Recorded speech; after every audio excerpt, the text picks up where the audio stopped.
current phase of the war in the Middle East. Yesterday, we've learned from a new article in Washington Post. They're talking about the United States is sending more weapons to the region.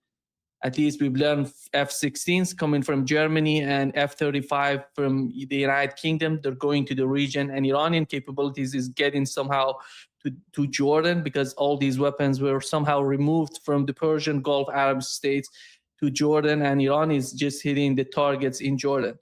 That is one of the difficulties that of these fighter jets and missiles, or maybe American troops in Jordan. And the other point is, just 1 hour ago, Yemenis have announced a blockade on Saudi Arabia, which is something new because of the siege that they had on Yemen for many years. So coming back to the position of Donald Trump and his administration, which is basically right now, the main objective is to open up the Strait of Hormuz. And the continuation of the war, it seems that one of the main, tools in their hand or in their mind. Well, how do you see the current phase of the conflict between Iran and the United States? Well, I've always believed that Iran has won this war, and that the United States has no strategy that it can employ to reverse that basic fact of life.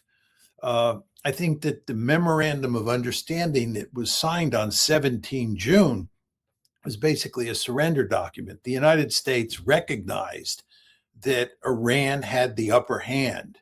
And if you look at the memorandum of understanding carefully, it's clear that the Iranians won on virtually every count. But then for some reason, President Trump decided that he was going to violate that memorandum.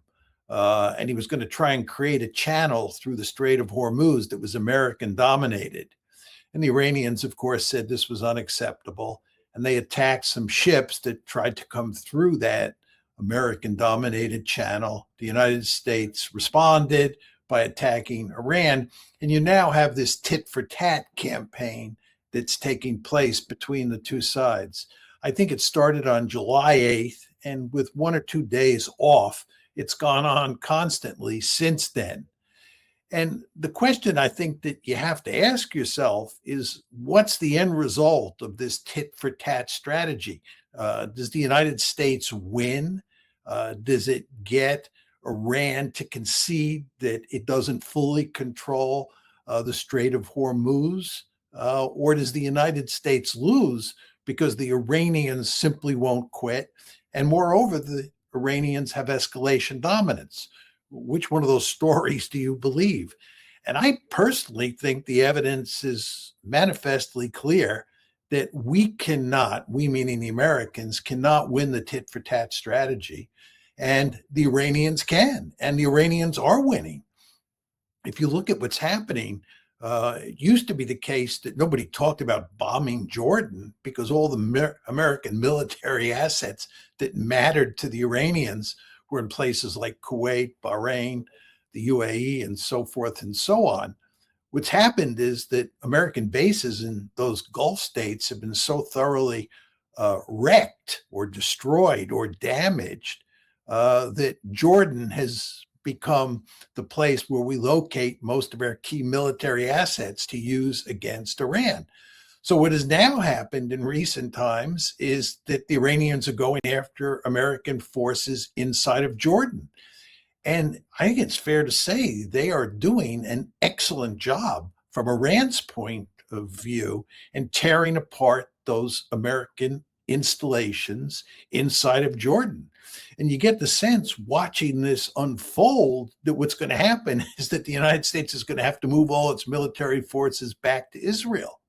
And by the way, Israel is not terribly enthusiastic about having those American military forces on its bases, because the Israelis understand, just like the Gulf states understand, and just like Jordan understands, that you become a giant magnet that attracts Iranian missiles and Iranian drones. And the Israelis don't want that any more than the Jordanians do, any more than the Gulf states do.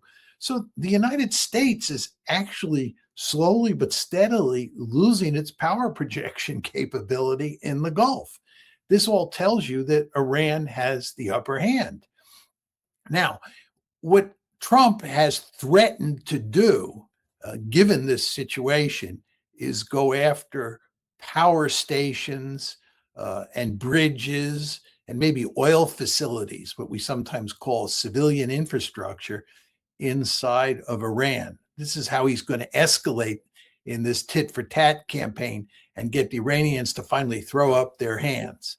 But this is not going to work because the Iranians will retaliate in kind, as they have demonstrated time after time.